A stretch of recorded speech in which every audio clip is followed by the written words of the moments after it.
You have been standing 3 feet from that door for the last 11 seconds. Either sit down or leave, Mr. Wright. She's my daughter. This is family business. Then it will survive being said in front of me. Sit down, Gerald, please. I'd like everyone in the room to hear it the same way I did.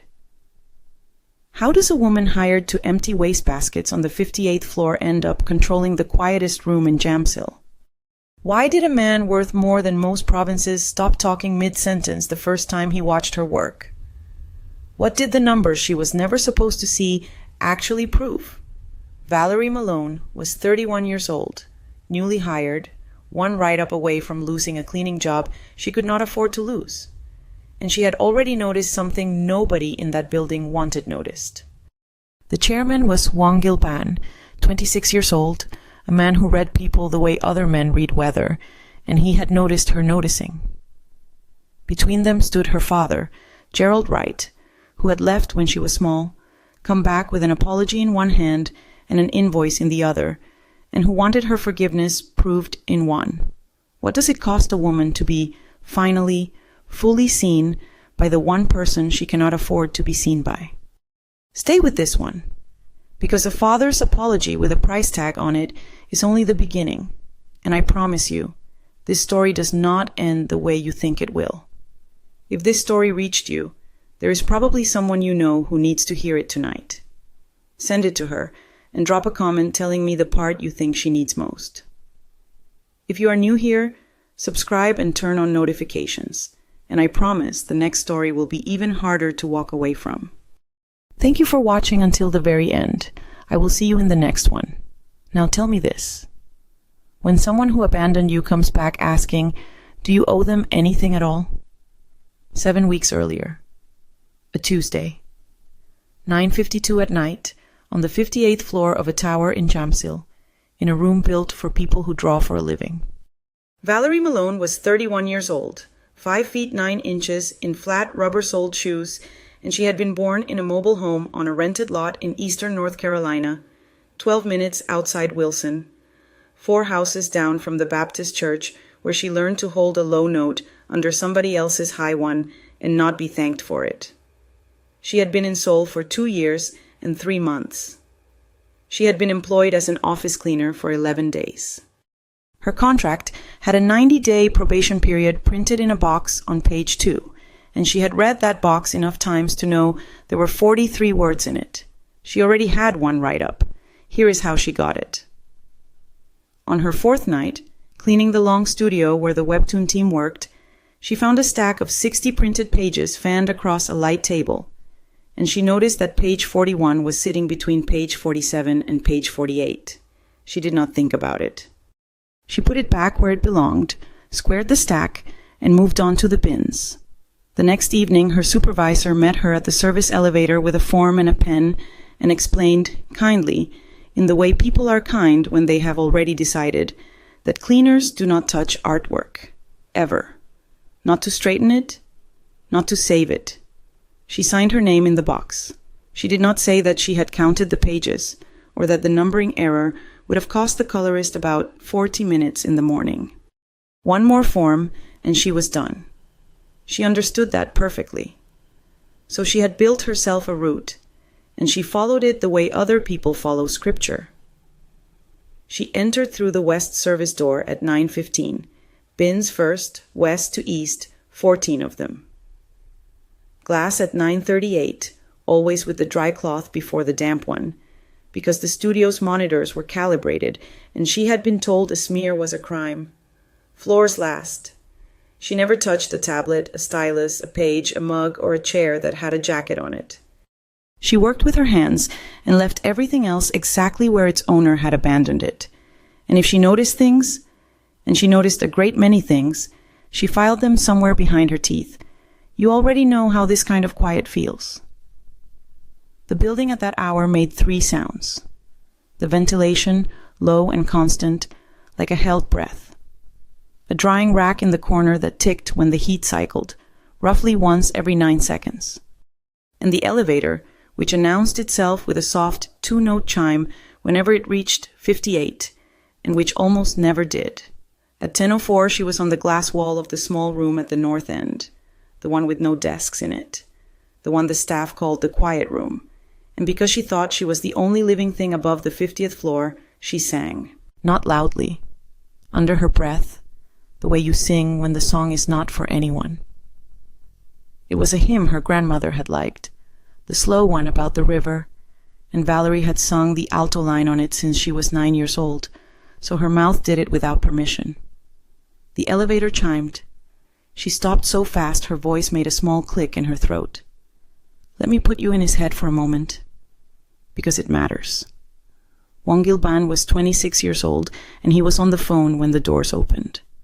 He was chairman of a company that had laid cable and broadband line into rural counties in this country decades before any government office got around to it, which meant that a great many people in a great many small places had received their first picture and their first outside voice through wire his family had strung, and he had spent 6 years learning to say that sentence without any particular expression on his face. He had come up to 58 for a folder.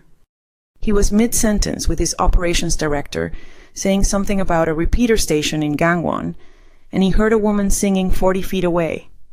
He stopped talking. The director said his name twice. He did not answer. Here is what nobody in his company knew and what he had no plans to explain. He had grown up in a town of 900 people that had no line at all until he was 6, and when it came, the whole road gathered in a garage to watch a broadcast of a swimming competition on a set with a bad tube. Before that, music in that town was somebody's mother singing while she worked. That specific sound, a woman's voice with no accompaniment and no audience, doing the low part of something because the low part was hers, belonged to a version of his life that had no relationship whatsoever to the 58th floor of a tower in Jamsil. He found the collision of the two disorienting, the way you find it disorienting to hear your childhood nickname called out on a foreign street. He told the director he would call back. Then he walked to the north end and stood in the doorway of the quiet room and watched a cleaner work, and here is what he saw in the first 20 seconds. She had already registered him. Her shoulders had told her feet not to react. She kept cleaning at exactly the pace she had been cleaning, which is not what a startled person does, and she had positioned herself so that her cart was between them without ever appearing to move the cart. She was frightened. She was not going to let it be visible. Her cloth went over the same 3 square feet twice, which was the only mistake she made. "What was that?" he said. "Sir, I apologize. I won't do it again." "That is not what I asked." She straightened. She looked at the middle of his chest, not his face. "It's a hymn. Shall we gather at the river? There are how many parts? 4. I sing the second one." He nodded slowly. He said, "My town got its first line in 1999. There was 1 television. Before that, that was the only music we had. A woman singing while she did something else. Valerie did not know what to do with that, so she did the correct thing, which was nothing." He looked past her at the glass. "You cleaned this room last." "No, sir. Second to last." "Why?" "Because the door to the stairwell sticks, and if I do it last, I'm carrying a wet cloth when I have to pull hard on the handle. So I do it second to last and finish at the west corridor where the door swings." There was a pause of about 3 seconds. Then Wongil Ban said, "Good night, Miss Malone," and left, and she stood there with a cloth in her hand and her name in her ears because she had never told him her name, and her badge had been turned backward on her chest since 9:15. She told herself that was that. That had not been that. What she noticed over the next few days and refused to give any weight to was small and specific and unarguable. The stairwell handle on 58 was repaired on the Thursday. The overhead lights in the north corridor, which had been on a 10 o'clock timer, began going off at 10:20 instead, which gave her 20 unhurried minutes she had not had before. Nobody told her why. Nobody ever tells you why. And on the Friday, on the light table in the studio, a stack of printed pages sat squared and numbered, with a sticky note on top that read, in careful English, "Please do not straighten. We will manage." She laughed once, out loud, alone on the 58th floor, and then felt strange about it for an hour. Now, downstairs in the lobby at 10:41 on a night 6 days after that. There is a bench near the security desk where visitors wait, upholstered in gray, and Gerald Wright was sitting on it with his ankles crossed and a leather folder on his knee, and he had been there, according to the guard, for 52 minutes. He was 61 years old. He wore a jacket that had been expensive in 2009. He stood up when he saw her come out of the service corridor in her uniform, and the first thing he did was open his arms, and the second thing he did was let them drop when she did not move into them, slowly, so that she would see them drop. "Val," he said, "look at you." "Daddy, I've been calling." "I know." Let me be precise about the power in that lobby, because from the outside it looked like a tired man on a bench and a woman with a badge, and that is not what it was. Gerald Wright had left when Valerie was 6 years old. He had been gone 25 years. In those 25 years, he had built nothing much in the way of money, and everything in the way of standing. He was the one who told the story. He had cousins in Rocky Mount and 2 sisters in Wilson, and a church full of people who had known him since he sang tenor in that same choir, and for a quarter of a century he had been the man who had made mistakes and was trying, and Valerie's mother had been dead for 4 of those years and could not correct the record. He knew the phone numbers of every woman who had ever fed Valerie a plate after service. He did not have to threaten anything. He simply had first draft rights on her character, in the only place on earth where her name was known by people who had held her as a baby, and he had never once had to say so out loud.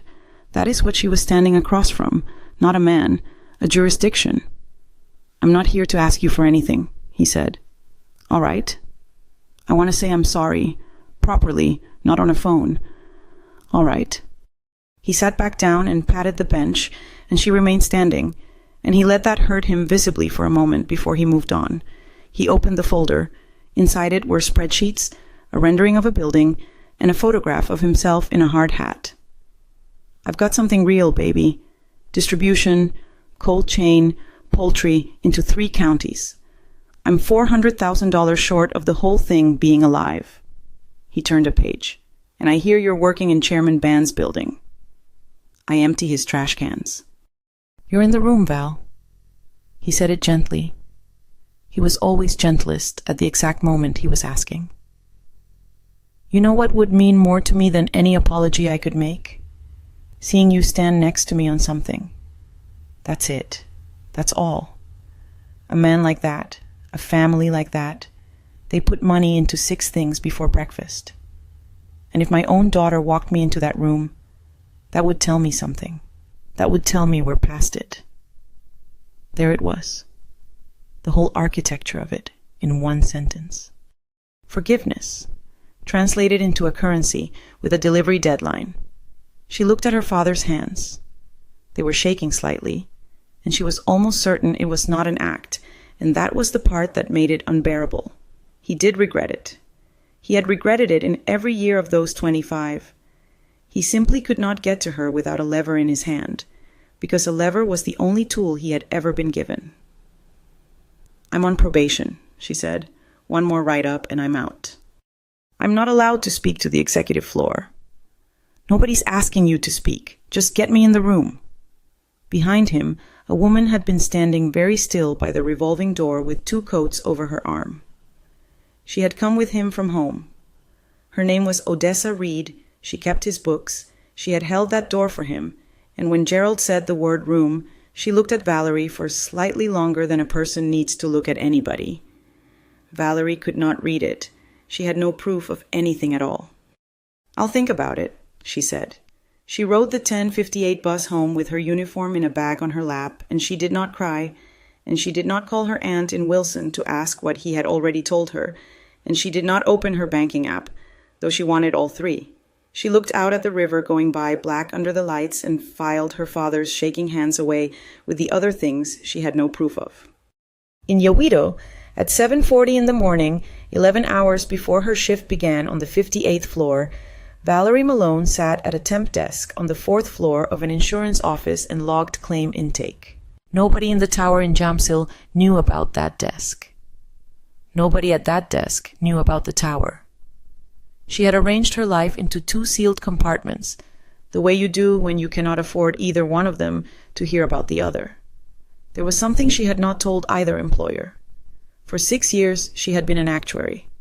Not an assistant, not an analyst. A credentialed actuary at a large American insurer with 5 professional exams behind her and a workstation on a floor where people argued about mortality tables until they were hoarse. She had been very good at it. Why she stopped being one is a thing I'm going to leave sitting there for now, because she was not ready to have it said out loud, and I'm not in the habit of getting ahead of her. What survived was the shape of her mind, and a mind shaped that way does not switch off because the pay grade drops. It keeps counting whether you ask it to or not. So on that Monday, she typed in 41 intake summaries, and on number 29, she stopped for about 4 seconds. A fall from a loading platform at a subcontractor site in Gangwon. Fractured wrist, fractured ribs, third-party liability pending. It was the second file in 19 days from work performed under the same parent contract, and the parent contract belonged to a cable and broadband conglomerate whose chairman was 26 years old and had said goodnight to her by name. 2 is not a pattern. 2 is a coincidence wearing a pattern's coat. She knew that better than anybody in that building, because she had spent 6 years being paid to know exactly where the line between the 2 of them sat. She entered the summary, coded it, and moved to number 30. She filed the other thing behind her teeth, with the rest. At 12:15, her phone lit up on the desk beside her keyboard, and it kept lighting up for the rest of the week. And this is where her father stopped asking. The first message was from her aunt in Wilson. It was long and loving, and it contained the sentence, "We are all just praying that girl's heart softens before it's too late." Valerie read it 3 times to find the part that was about her, and could not, because it was not about her at all. The second was a photograph. A church bulletin, Sundays, the prayer list on the back. Item 6 read, "Brother Gerald Wright, in his new business venture, and for reconciliation with his daughter overseas." Her name was not printed. It did not have to be. There were maybe 140 people in that congregation, and every single one of them knew there was only one daughter overseas. You understand what he had done. He had taken a private negotiation and moved it into a room where 140 people who had fed her after service and clapped for her graduation would be told, gently, every Sunday, that she was the obstacle. He never once said the word money to any of them. He did not have to. He simply stood up in the place where her character was on file and put his sorrow on the agenda. Then came the calls. A cousin in Rocky Mount who wanted to know if she was all right, because Gerald said she seemed hard now. A woman from the choir who said, in the voice you use with the bereaved, that a father is still a father. And on the Thursday, at 9:02 in the evening, in the West Service corridor of a tower in Jamsil, a voice message from Gerald himself, 34 seconds long, which Valerie listened to twice while standing beside her cart with her coat still on. "Val, baby, I'm not going to keep bothering you. I just want you to know I told everybody at home how proud I am of you. Whatever you decide, I'll stand by it. I just hate for people to think you turned your back, that's all. That's my only worry in this whole thing. Listen to how good that is. He absolves her, praises her, and hands her the knife by the blade, all in 34 seconds, and every word of it is technically kind. She deleted it. She put her phone in her locker. She went in through the West Service door at 9:15 like always. But she did the bins in 41 minutes instead of 29, and she did not sing. Now let me put you back in his head, because he was watching, and he did not want anyone to know he was watching, least of all himself. Wongil Ban did not need to be on the 58th floor at 10:04 on a Thursday. He had a folder brought up to the 61st floor by a man whose entire job was bringing him folders. He was on 58 anyway.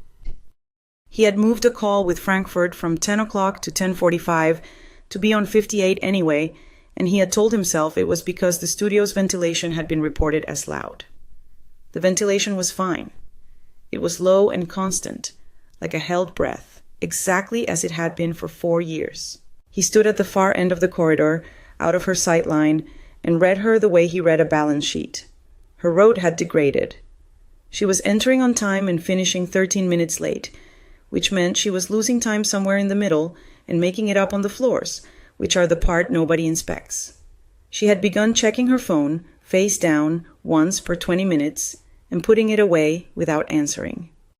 Twice she had stopped moving entirely, standing with a cloth in her hand and her weight on her left leg for 6 seconds, then 9 seconds, and had then resumed at the correct pace, which is the specific behavior of a person who has decided not to feel something on company time. And the quiet room glass had been cleaned dry and not damp. She had skipped a step. She had never skipped a step. He also had, on his desk, a printout he had requested from building security and had told them not to log. A visitor named Gerald Wright had attempted entry 4 times in 9 days. Twice at the main desk, once through the vendor entrance on the second basement level, and once by presenting himself at the loading bay as a courier without a manifest. Nobody had authorized any of it. Somebody was going to, eventually, because that is what happens to a man who is patient and pleasant and comes back 4 times. He walked down the corridor and stopped 6 feet from her cart, which was farther than he needed to stand, and which he had chosen on purpose. "Miss Malone?" "Sir?" "You are 13 minutes behind your own route. I'll make it up on the West End. It won't affect the studio." That was not a complaint.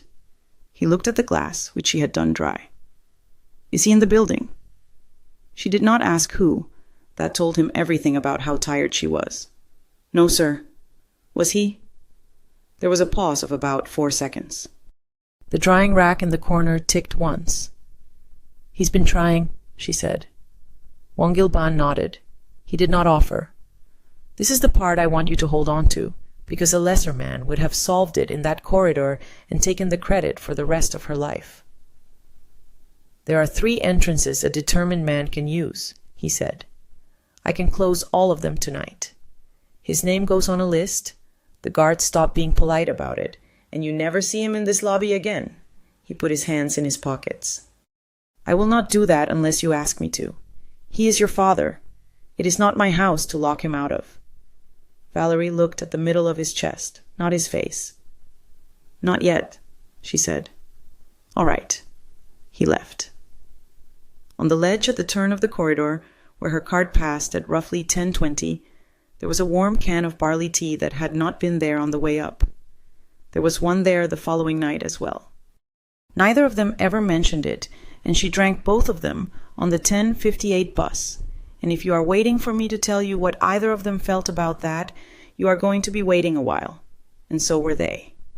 On the Saturday, in the studio on the 58th floor, at 4:20 in the afternoon, Gerald Wright finally got in.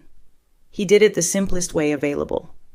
The building ran a reduced weekend crew and a delivery window, and he arrived at the desk with Odessa Reed, 2 coats, a leather folder, and the sentence, "My daughter works upstairs. We're just dropping something for her." He said it pleasantly. He was always pleasant. The guard on weekends was 22 years old and had been told to be helpful to families. Valerie was called down from the service corridor to collect him, and she walked into her own workplace in her own uniform to find her father sitting at the long, light table where the webtoon team worked, with his folder open, his spreadsheets fanned out across the illuminated glass, and a stack of 60 printed pages pushed to one side under his forearm. "Look at this view," he said. "You never told me it was like this. Daddy, you can't be at that table. I'm not touching anything." He was leaning on it. "Sit down for 1 minute. 1 minute, Val." She did not sit. He talked for 11 minutes about the 3 counties, the coal chain, the $400,000, the man in Charlotte who was in for 90 of it if somebody credible came in first. He said the word credible twice. He said that a family like Ban's does not miss money like that, and that all he needed was one conversation, and that he had already told people at home the conversation was happening. That was the new part, not a request, a fact he had already published. You told them what? I told them my daughter was going to help me. He said it softly, and his hands were shaking again, and I want to be fair to him, because I do not think that was theater. Val, if I go home from Seoul with nothing, do you know what that makes me? At 61 years old, in front of my sisters. And what does it make me if I lose this job? It's a cleaning job, baby. There it is. 11 minutes of persuasion, and the one honest sentence in it was the cruelest. Behind him, Odessa Reed stood by the window with the 2 coats still over her arm and said nothing at all. She had said perhaps 9 words since arriving. Just before they left, she lifted her phone and took a photograph across the light table, and Valerie assumed she was photographing the view, because that is what visitors on the 58th floor photograph.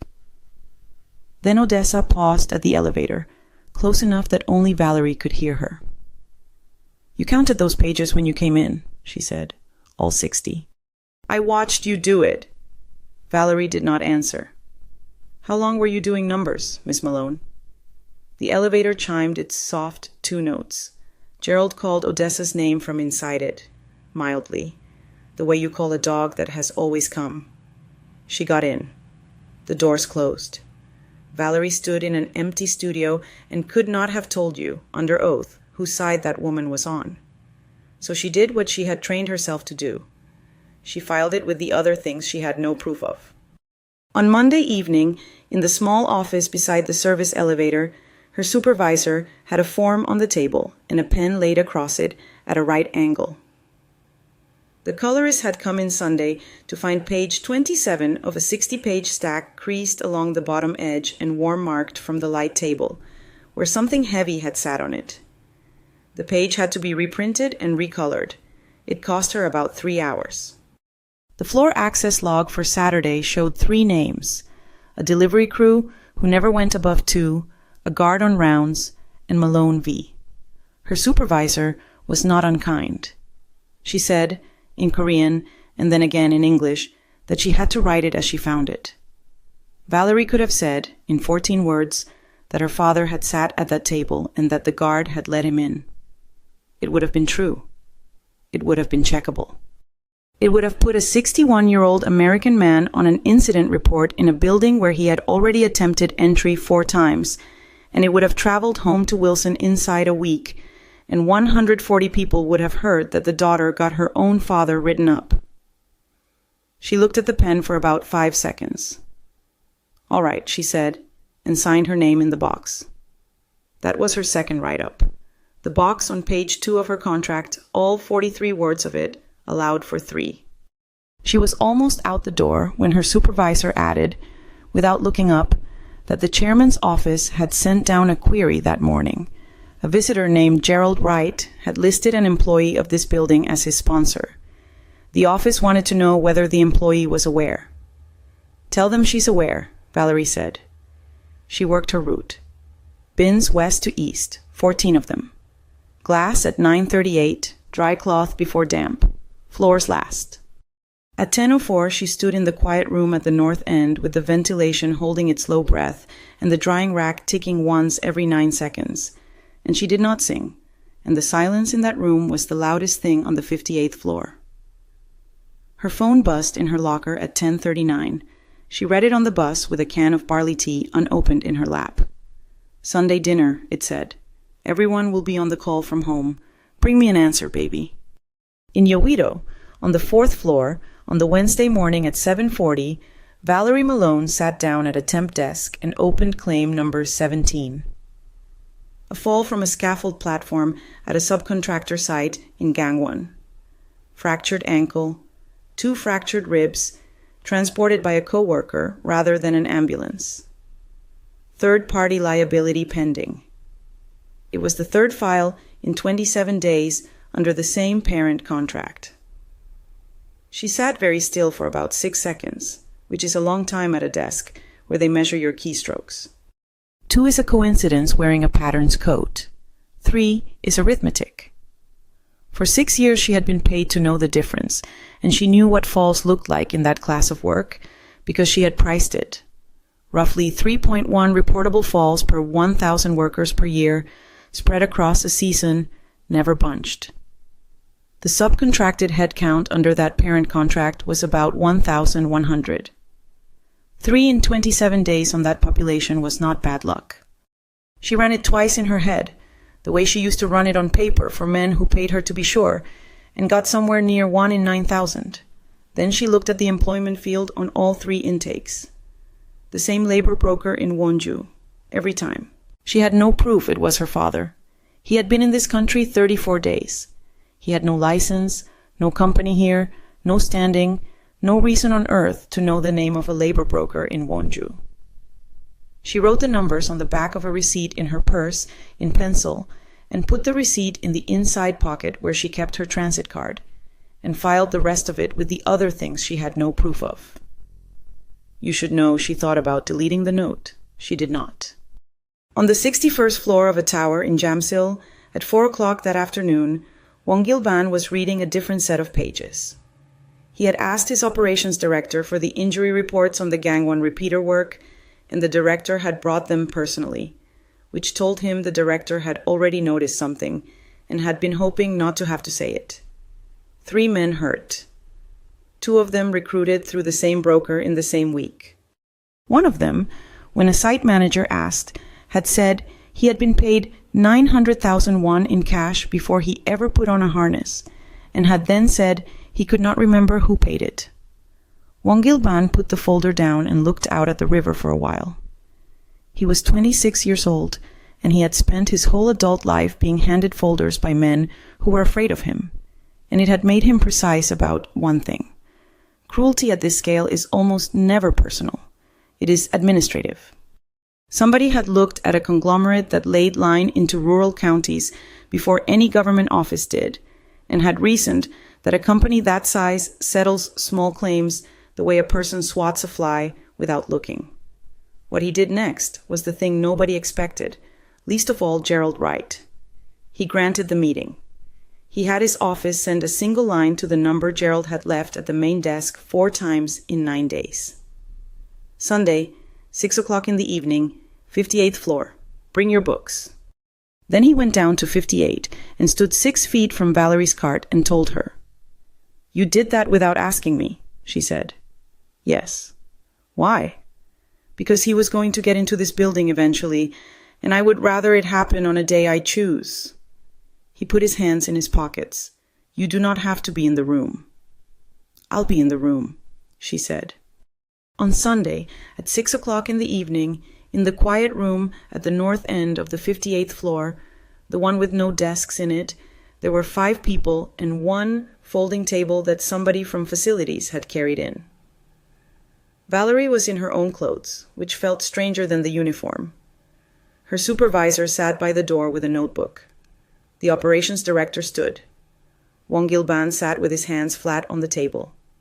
Odessa Reed came in behind Gerald with 2 coats over her arm and a canvas bag on her shoulder, and she sat down without being told where. Gerald did not sit. He walked the length of the glass, admiring it, the way a man does when he has decided the room is his.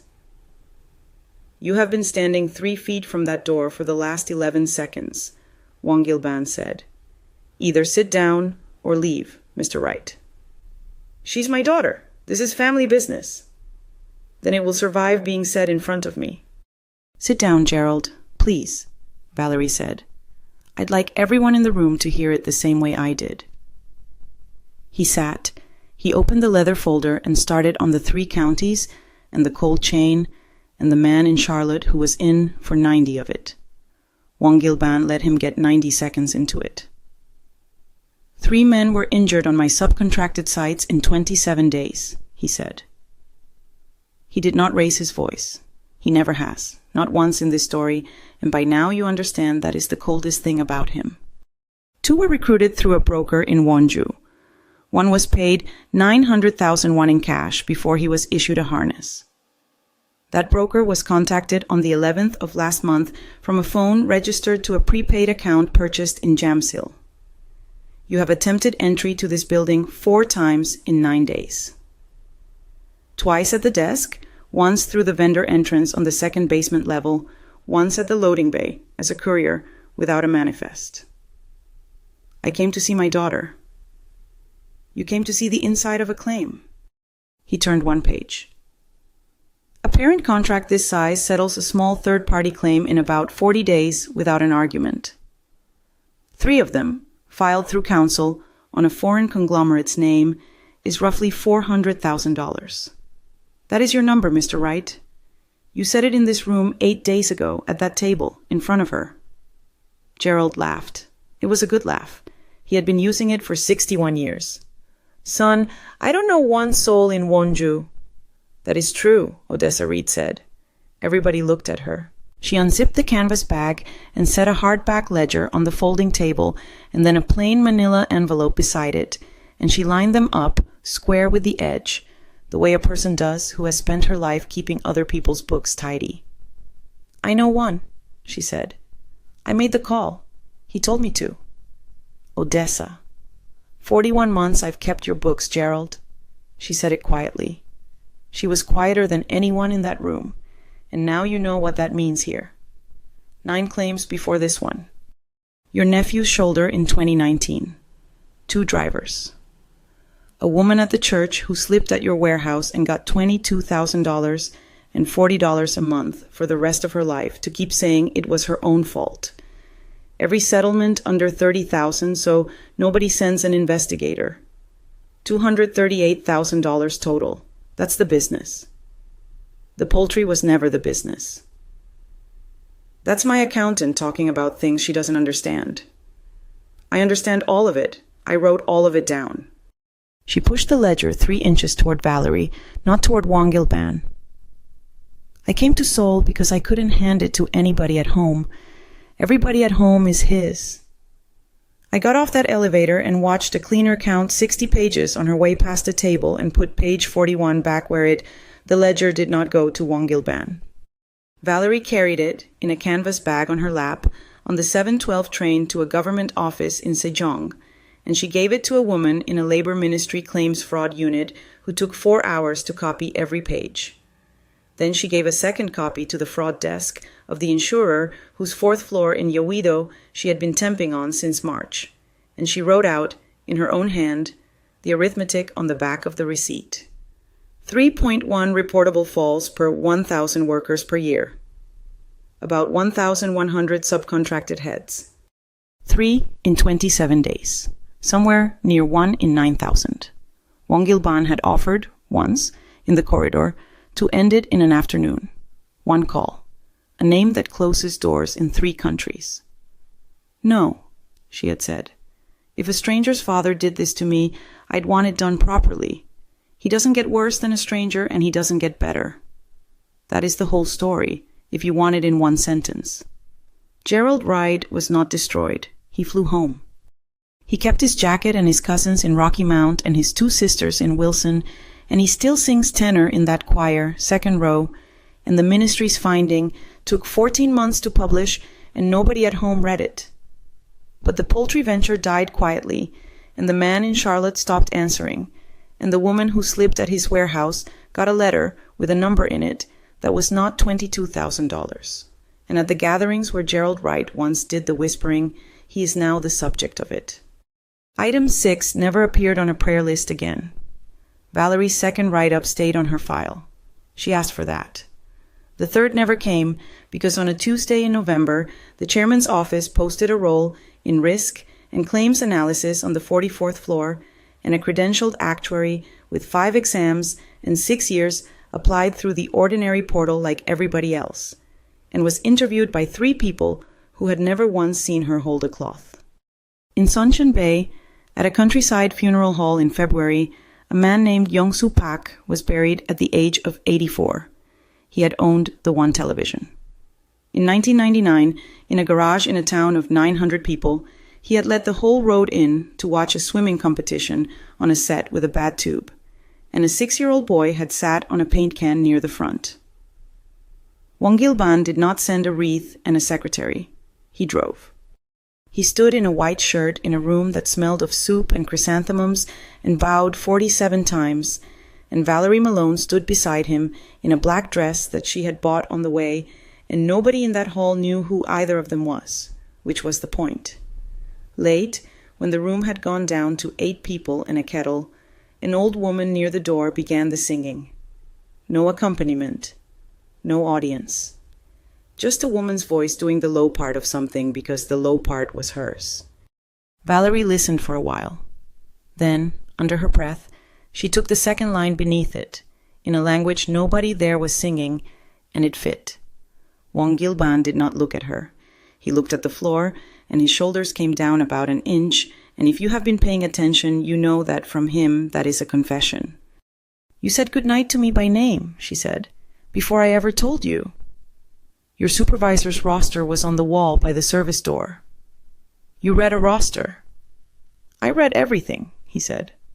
"Only once did it change anything." Then he turned his head and smiled at her. Not the diplomatic one. The whole face, open, unguarded, 26 years old for the first time in front of anyone, and it lasted maybe 3 seconds, and it was given entirely and only to her. She had learned that being underestimated is not the same as being unseen.